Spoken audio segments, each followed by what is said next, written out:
wondered if I was even on the right track. I worried and struggled for years. I know what it feels like to have no idea what you're doing.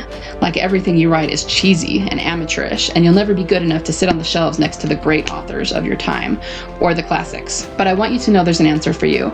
A way to know that the stories you're writing will resonate with readers. A way to transform from wherever you are now in your writing journey to someone who's universally hailed as talented and a skilled storyteller. Welcome to The Story Savant, the podcast with free writing advice for the aspiring storyteller. I'm going to give you every tool I know to help you become a master storyteller. Every week, I'll bring you tips on story structure, characterization, themes, heroes, villains, and more to automatically make your story resonate with your audience. Stay tuned. We're going to learn to tell amazing stories, and we're going to have a ton of fun doing it. Let's do this. Hello, Story Savants. How's everyone's week going? I hope everyone's getting some good writing done and that you're all doing well. We've actually got some rain going on here today, which is okay with me. I like the rain, and it's cooled things down quite a bit. We've had a lot of really hot weather lately, so I'm kind of glad for the rain. I just hope it doesn't rain over the holiday, which is coming up on the 4th. In terms of a personal update, I don't know that I have a whole lot to say. I am still working hard on my writing course. I hope to get it finished this week, or else, if not that, early next week. And I'm probably going to debut it in August. But I do have one exciting announcement, and that is that I'm going to put together, before I release the course, I'm going to put together a 5-day challenge that I hope you guys will join. I'm not sure exactly what it's going to be yet, but it might be something like outline your entire novel in 5 days, something like that. And it'll be a challenge that we do in a Facebook group. So I need to finish my course, and then I need to put together the challenge, and I've got a lot of work to do, but it's coming, I promise, and it's going to be super fun. Beyond that, I am still working on writing Intercron and also Dragon Magic, so those things will hopefully be out sooner rather than later. And yeah, I'm just plugging along. Things are really opening up here in Utah, and we're doing pretty well. So with that, let's jump into today's topic, which is the 3 unforgivable sins that you should never have your good characters do. Okay, this may seem a little bit strange because it's 3 things I'm telling you to not do, and that's different. Usually it's about giving advice about what to do to make your writing better. But these are definitely things that you do not want your good characters, your hero or heroine or their, quote unquote good sidekicks to be doing. You can have your villains do them, and your audience will instantly see them as villains, which is exactly why you don't want your heroes doing them. But let's unpack this a little bit. The first rule of writing any character, as most of you probably know, is that they have to be flawed. Perfect characters are boring, and they don't have anywhere to grow in your story, okay? So they have to be flawed in order to overcome that flaw or to achieve redemption by the end of the story. That's pretty much just writing 101. You guys all know that. But what I'm seeing in recent years is that a lot of writers, they try so hard to make their characters so edgy that it's almost not possible for them to be redeemed. Because even if they are redeemed as to one of their flaws or a little bit, they've taken them so far in the other direction that it's really hard to make the audience like them anymore. Okay, so it is possible to make them so flawed that your audience is turned off to them, and it's not possible to redeem them in the audience's eyes. I don't remember if I've told this story before, and I apologize if I have. There was a series, a little mini series that I watched a few years ago, 2 or 3 years ago, and I actually didn't watch all of it. I won't say what it was, but I know that it didn't do very well. And I watched just the first and maybe second episode, and then I didn't really have any interest in continuing. But the reason was, I could tell you right off the bat, the reason why it didn't do well and the audience didn't connect with it. And it was because the main character was way too flawed, to the point where we kind of thought she was a terrible person. Okay, that's what you don't want to do with your characters. This was a woman who was a working single mother. She worked writing for TV, so it was common for her to get a call from work in the evening and have to work all night on a script so that she had it, to her bosses by 8 o'clock in the morning. And she shared custody of her daughter with her ex-husband. And this one particular night, she had to work, but she put her daughter to bed, and then she went into her office to work. And her office was not actually connected to her house. It was like a shed in the backyard that she had converted.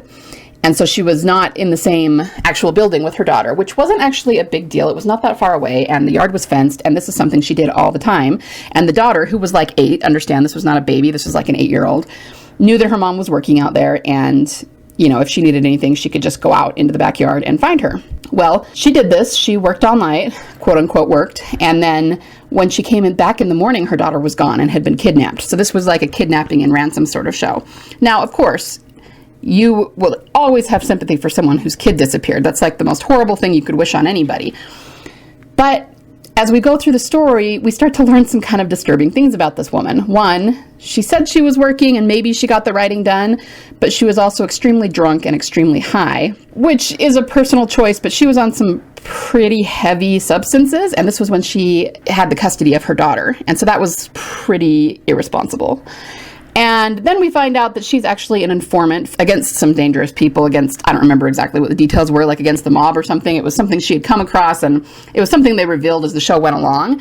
But she didn't take any precautions about the fact that these were dangerous people, and she should probably keep her family safe. What she was doing, she was informing on bad people, and there's, that's a noble thing to do, but it's like it didn't occur to her that her family might be in danger if anyone figured out she was doing this, and she took absolutely no precautions against it. And then there was the fact that her personality, she was really entitled and, seemed to blame everything on everyone else, wouldn't take any responsibility for her own choices or her own life, and she was just really hard to like, even though you felt bad for her. Her daughter was taken again. You don't wish that on anyone, but I was watching it, and I just remember thinking, this show is not going to do well because this main character is just not likable.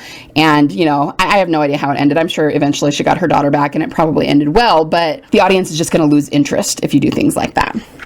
All right, well, that's a more general thing. None of those sins, quote unquote sins, that I just mentioned, like doing drugs or being entitled or irresponsible, most of those are not deal breakers on their own. You can start a character off that way and then show them grow, show them become more responsible, become less entitled, that sort of thing. And that's perfectly okay. The audience will go with you to an extent. But when you have all of them piled up one on top of the other, and not to mention, like I said, I watched a few episodes and it was not getting better. It was getting worse, okay? You don't want to make the character so unlikable that the audience loses interest before you get to the end of the story. So to that end, let's talk about the 3 irredeemable sins that you cannot have your good characters do. I'll just give them to you right now. Child abuse is the first one. Rape is the second one. And killing the dog, believe it or not, is the third one. So let's talk about these a little bit. They're all despicable things. It's not like it's shocking that you don't want, good people to be doing these things. But let's talk about why. Because I think if you understand the psychology behind it, then you'll be less likely to try and have your characters do them. Now, let me also add in here that you're all smart people. I don't think this will come as a huge shock to any of you. But I do see, especially newbie writers, sometimes try to get away with having their characters do these things. And I think the rationale for that is that they're kind of thinking, well, this would be a major flaw, and then I'll bring them back from it. The problem is that if you do any one of these things, the audience is probably not going to forgive them no matter what you do. So I'm sure that there's somebody out there listening who is saying, yeah, but I watched this TV show or movie or read this book and they did it and they brought the person back. Heck, I watched The Walking Dead and they've done that before, but it's very difficult to do. You need a lot of time and you need to be really, really skilled in creating your character arcs to be able to even attempt it. So for the most part, I would not have your main characters that are, again, the good characters, the hero, the heroine, do these things until you have a lot of experience under your belt and you know what you're doing. And even then, like I personally I don't think I would ever have any of my good characters do these things. So let's talk about them. Child abuse. I think the common thread that runs through all of these things is just that you're victimizing an innocent. So even if you have someone that you want to be a good character, if they're beating on a child, there's just really no excuse for that. The child is smaller than the adult. They can't defend themselves. You're never going to be able to really convince the audience that this is a good person, even if they're not evil, they just have flaws. Maybe you could get away with it if it was like a drunk thing, and when they're not drunk, you have them become sober, and then they're not abusive anymore. But overall, your audience is always going to feel a certain way, not a good way, about that person because you made them watch that person abuse a child. So, not that you can't deal with abuse or child abuse, but if you want your audience to connect with your main character, your hero, don't have them do this. Again, you can have a villain do this. You can have like a minor character do this and probably get away with it, even if it's a, quote unquote good character, but probably not the main character. They're just going to lose interest. Second one is rape. And, this is kind of along the same lines, whether it's an adult or a child, it doesn't matter, because there are reasons in various stories that you might have to kill somebody. whether it's justice or self-defense or even revenge that the audience can get behind. But there's no such thing as raping someone in self-defense, right? That's just not a thing. There's no reason to do that. That is sheer victimizing of someone. So again, believe it or not, I really have seen authors try to do this, have their main character rape someone and then claim that they're a good person. Yeah, that's not going to fly. The audience is not going to buy it. They're not going to finish the book. They're going to leave you horrible reviews because they're going to feel like, and maybe this is the other thing too, anytime you write a hero or heroine, you're trying to show them by definition that what they do and who they are is good. So people, a lot of times, even if this is not what you're trying to do, it's going to come off as you trying to glorify what they're doing, and people are not going to be okay with that when we're talking about rape and abuse. All right, and the third one is killing the dog. Now, I will say that I think this could go for any animal if you make the audience love the animal and show that the hero or heroine loves the animal. But more than other animals, there's just something about the dog. There's so many dog lovers out there, and even the ones that aren't super fanatical dog lovers are still going to have a big problem with this. Okay, domesticated dogs are a huge part of our society, and who doesn't love a dog? Even if you aren't someone who is a dog person and wants to have a dog as a pet, you generally still love them and think they're cute. Everybody likes puppies, so don't have them kill a dog or abuse a dog. I want to point out there is a franchise called John Wick. It's a Keanu Reeves franchise, and it's kind of a B-movie franchise. I still enjoyed it. I thought it was entertaining, but it is kind of in the B-movie realm. And I can almost guarantee the reason that franchise did so well and became as popular as it is because they actually made use of this. No, they did not make him, Keanu Reeves is the main hero, they did not have him kill a dog. But it starts out with him having a dog that his wife left him, and she has recently died. So when the film starts out, we find out that his wife has just recently died of cancer, and he sat by her side and held her hand through this terminal illness, and then he lost his wife. And what she left behind for him is a puppy so that he wouldn't be lonely when she was gone. And we kind of see him start to bond with this puppy, and it's from his dead wife from beyond the grave, and so this is his companion. And then when the bad guys break into his house, they literally kill his dog, and boom. The second they did that, the entire audience was behind this guy and wanted him to take out these bad guys, not because of the murder they did, but because they killed his dog. You don't kill a guy's dog, especially when his dead wife gave it to him. So just keep that in mind. Those are the 3 irredeemable sins. Don't have your heroes or heroines abuse children, any kind of rape, or kill the dog / animal, or even abuse the dog. You can make your villains do this, and of course they're pretty dark things, so that just depends on what you're writing. But you can also make use of these to make your audience hate your villain. If a guy's walking down the street and out of nowhere decides to kick a dog, instantly people hate him. So it kind of goes both ways. Let's talk about why murder actually isn't one of them, one of the irredeemable sins. And again, this is just kind of an interesting psychology thing to understand. Obviously, no one is condoning murder, and we're not going to like it if our main characters commit murder. So I'm not saying that it's okay to have all your characters commit murder, not at all. But murder isn't one of the irredeemable sins. And the psychology behind that, I think, has to do with self-defense. Because you can kill someone and it can be self-defense, or you can kill someone and it can be murder, right? So the act can be the same, even if the motivation is not. But then in our minds, the psychology of it, we tend to associate the two, even if we know consciously that there are 2 different motivations going on there, and one is okay and one is not.